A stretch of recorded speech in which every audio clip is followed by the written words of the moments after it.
मुकुल जी, आपके हिसाब से आज के संदर्भ में आप फिटनेस का अर्थ क्या करते हैं? क्योंकि आप तो गीता और विवेकानंद और इन्हीं चीजों के आसपास अपनी बातें करते रहते हैं, तो उस बातों को कैसे समझाएंगे आप?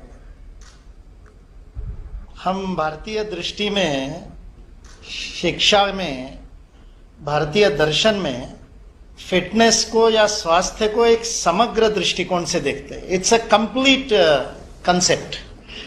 केवल शरीर के स्वस्थ होने की बात नहीं है, मन, बुद्धि और उससे भी महत्वपूर्ण भावना का स्थान फिटनेस में बहुत बड़ा होता है। और एक पक्ष जिसको आज वर्ल्ड हेल्थ ऑर्गेनाइजेशन भी ध्यान में देता है हेल्थ की डेफिनेशन में, वह पक्ष है सामाजिक स्वास्थ्य का पक्ष।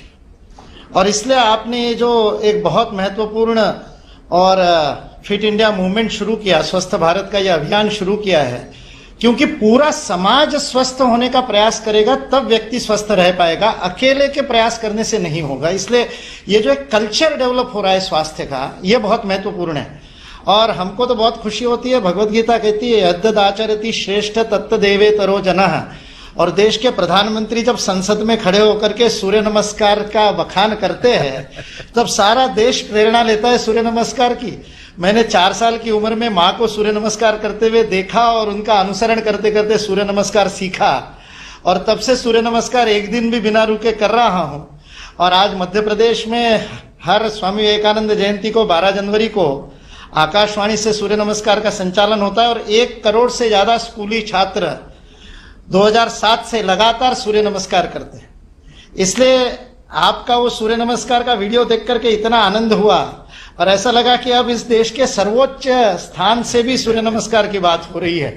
तो समर्थ रामदास के बाद आपकी याद आई कि आपने ऐसा एक बहुत अद्भुत मंत्र दिया। मुकुल जी, आप इतने सालों से युवाओं के बीच में गीता स्वाध्याय करते आ रहे हैं, आपको क्या लगता है, जैसे आपने कहा कि भी एक मध्य प्रदेश का सूर्य नमस्कार की सफलता, और आप जिस मिशन को लेकर काम करते हैं, आपको क्या लगता है? भगवत गीता 2 वीरों के बीच का संवाद है, श्री कृष्णार्जुन संवाद है।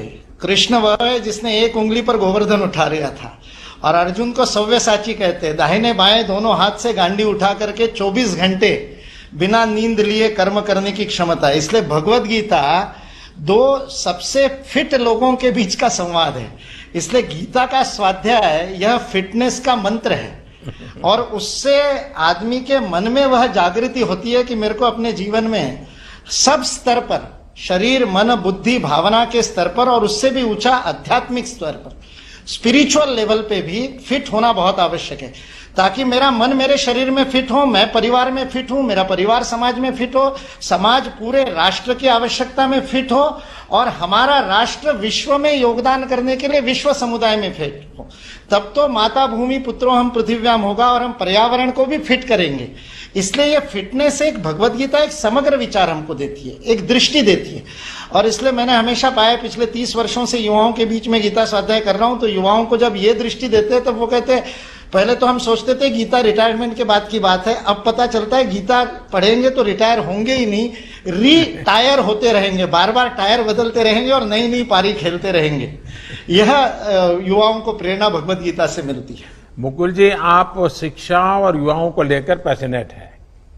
आप यानी युवाओं के मन में भी आपसे कुछ न कुछ जानने की इच्छा रहती है। मेन चीज है मेंटल फिटनेस, इमोशनल फिटनेस। क्या उसके संबंध में आप कुछ बात सरलता से समझा पाएंगे?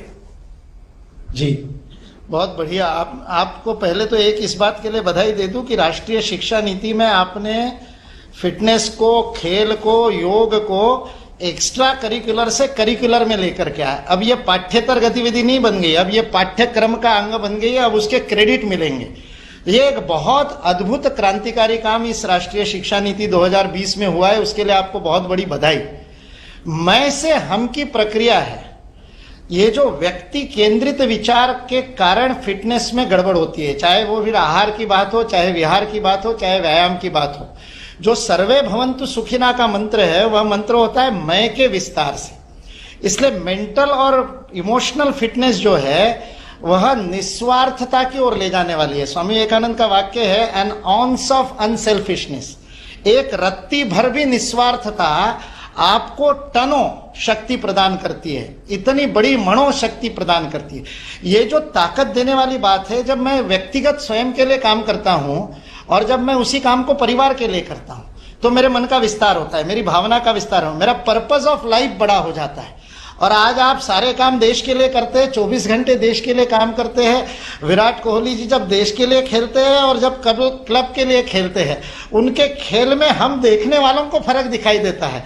जब मैं राष्ट्र के लिए स्वयं को दांव पर लगाता हूं तो मेरी इफिशियंसी बदल जाती है, क्योंकि मेरे भावना का उतना विस्तार होता है।